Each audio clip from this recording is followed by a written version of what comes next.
Shalom Bapak Ibu, kita berjumpa kembali di Mesbah Doa. Sebelum kita mendengarkan firman Tuhan, saya akan bacakan kesaksian yang sudah masuk terlebih dahulu. Shalom Ibu Debbie, puji Tuhan Bu ya. Saya mengucap syukur karena sampai hari ini aku masih dikaruniai Tuhan damai sejahtera dan sukacita. Tuhan kita sungguh besar, Raja di atas segala raja dan dokter di atas segala dokter. Saya bersyukur. Perkenalkan Bu, saya Ibu Pit Fun. Saya mau bersaksi pada 2 tahun yang lalu, itu tepatnya bulan Mei ya. Saya diizinkan Tuhan mengalami sakit dan diopnam di rumah sakit selama 5 hari. Saya dinyatakan kekurangan kalium dan paru-paru saya ada air. Dan akhirnya saya harus diopnam. Di masa opnam itu saya dihinggapi roh ketakutan yang begitu luar biasa. Singkat cerita, saya dinyatakan oleh dokter sudah bisa tinggalkan rumah sakit, sudah boleh pulang karena saya dinyatakan sudah sembuh. Jadi ceritanya saya boleh pulang ke rumah setelah 5 hari di opnam. Tapi herannya roh ketakutan itu masih terus melanda saya, ya sampai bahkan saya tidak bisa tidur. Dan apabila saya ditinggal sendirian, saya mengalami ketakutan yang luar biasa. Bahkan saya ke kamar mandi aja merasa takut, sekalipun saya kalau ditinggal tidur duluan sama suami, maka saya juga ketakutan. Dan saya pasti membangunkan suami dan menyuruh suami mijit-mijit punggung saya agar ya tidak terasa nyeri di sebelah kiri. Satu hari suami saya sudah tidur dan kebangun sekitar jam 4 pagi dan melihat saya belum tidur. Saya masih gelisah. Tiba-tiba suami menceramahi saya seperti orang yang berkhotbah. Suami saya bilang kepada saya, "Kamu itu harus ke gereja. Siapa tahu kamu ke gereja dan ikut Tuhan, satu saat kamu bisa menyelamatkan saya dan seisi keluarga ini." Karena memang Bu, mengingat dulu semasa saya sekolah memang saya mengikuti agama Kristen. Ya saat itu saya hanya bisa menangis dan saya bingung karena suami saya beragama lain, tapi kok dia bisa bilang begitu. Singkat cerita, saya suatu hari mengalami asam lambung, GERD saya naik. Karena ya salah makan dengan makanan yang banyak mengandung merica, yang mengakibatkan perut saya seperti ditusuk-tusuk. Pada akhirnya saya minta diantar ke UGD jam 3.30 pagi. Ya di UGD saya langsung di USG perut, tapi tidak diopnam. Pada saat itulah suami saya telepon sahabat saya untuk minta didoakan oleh pendeta agar saya mau menyerahkan saya untuk didoakan. Sampai kita akhirnya didoakan oleh seorang pendeta ya. Saat itu juga selesai kami menyanyikan lagu-lagu pujian dan doa bersama, selesai berdoa itulah saya nangis sejadi-jadinya. Pada saat saya sakit, saya tidak bisa tidur, saya tidak bisa menangis. Tapi pada saat saya berserah kepada Tuhan dan saya berdoa, di saat itulah mujizat terjadi Bu. Di depan kedua mata saya ada seperti sinar putih yang sangat terang, terang sekali.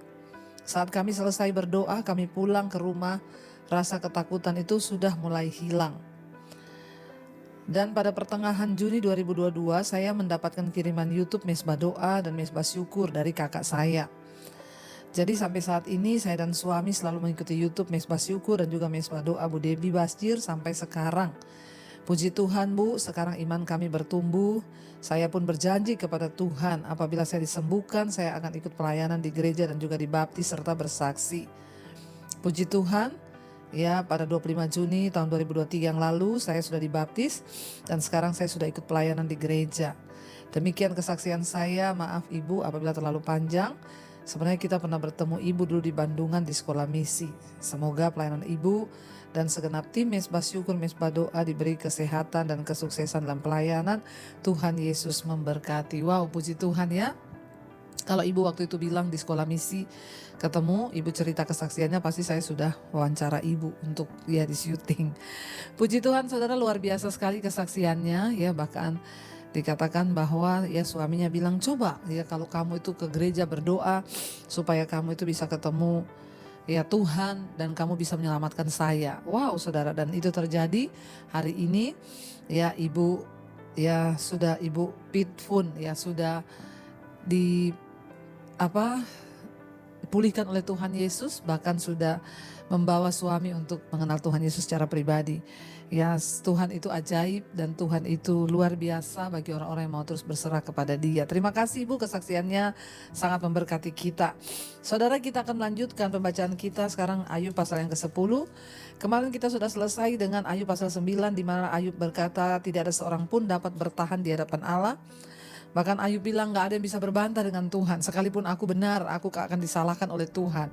Ya, jadi kita lihat Ayub ini omongannya sudah mulai ngalor ngidul, ngelantur karena pergumulan yang begitu berat.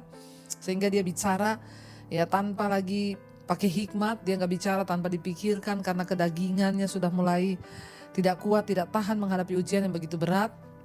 Tapi puji Tuhan di akhir kitab Ayub nanti kita akan lihat Ayub mencabut semua perkataan-perkataan ini. Sekarang kita lanjut Ayub pasal yang ke-10. Apakah maksud Allah dengan penderitaan? Ya, pasal 10 ayat 1. Aku telah bosan hidup, aku hendak melampiaskan keluhanku, aku hendak berbicara dalam kepahitan jiwaku. Aku akan berkata kepada Allah, jangan mempersalahkan aku. Beritahukanlah aku, mengapa engkau berperkara dengan aku? Lihat ya, Ayub mulai emosi saudara. Ya, mengapa engkau berperkara dengan aku? Apakah untungnya bagimu mengadakan penindasan, membuang hasil jeripaya tanganmu, sedangkan engkau mendukung rancangan orang fasik? Saudara, ya, ini satu perkataan yang sangat kelewatan kepada Tuhan. Ayub mulai tenggelam dalam rasa mengasihani diri. Perhatikan saudara. Ketika orang menghadapi pencobaan yang begitu berat, seringkali ya tanpa kita sadari kita terjatuh dan tenggelam kepada ya rasa iba diri atau mengasihani diri sendiri. Dan itu sangat berbahaya sekali ketika orang mengasihani diri sendiri, yang dia salahkan Tuhan.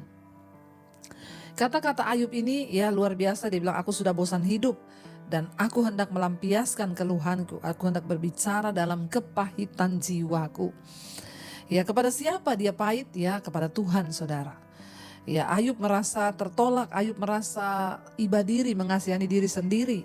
Ya, Ayub merasa bahwa hidupnya itu sudah tidak ada gunanya. Ayub merasa bahwa dia itu sudah bosan hidup, bahkan dia mempersalahkan Tuhan saudara. Dan Ayub itu merasa bahwa ya apa yang dia lakukan itu semua sia-sia. Dia bilang ya, dia berkata kepada Allah, jangan mempersalahkan aku, beritahukan mengapa engkau berperkara dengan aku. Apakah untungnya bagimu mengadakan penindasan, membuang hasil jeripaya tanganmu, sedangkan engkau mendukung rancangan orang fasik. Saudara, Ayub menuduh Tuhan membela orang jahat.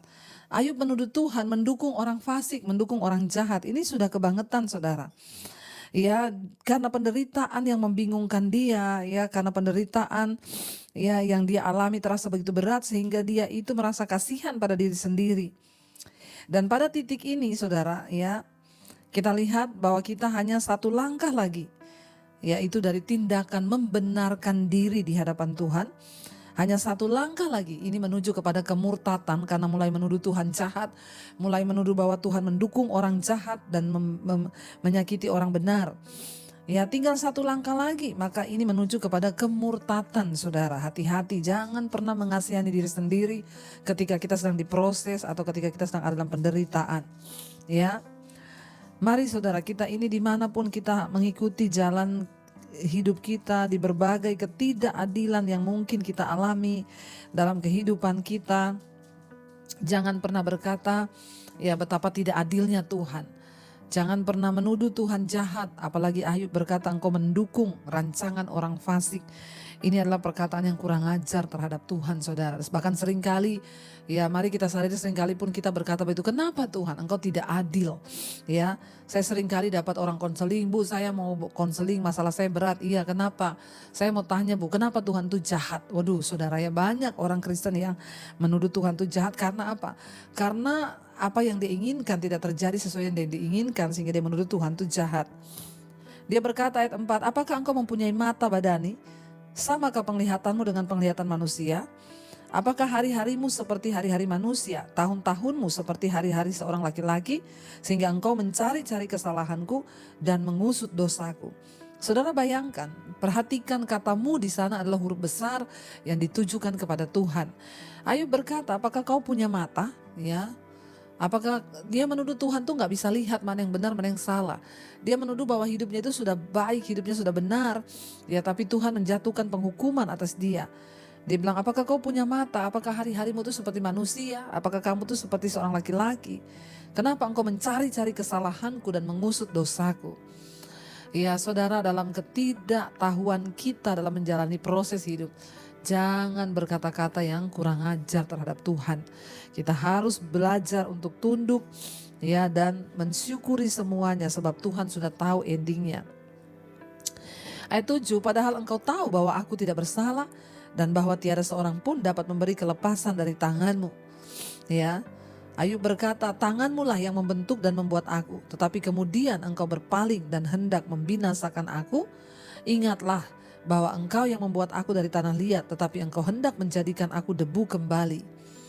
Ya, di dalam keputusasaan Ayub saudara, dia menyalahkan Tuhan, merasa Tuhan itu ya bahkan manusia lebih pintar dari Tuhan.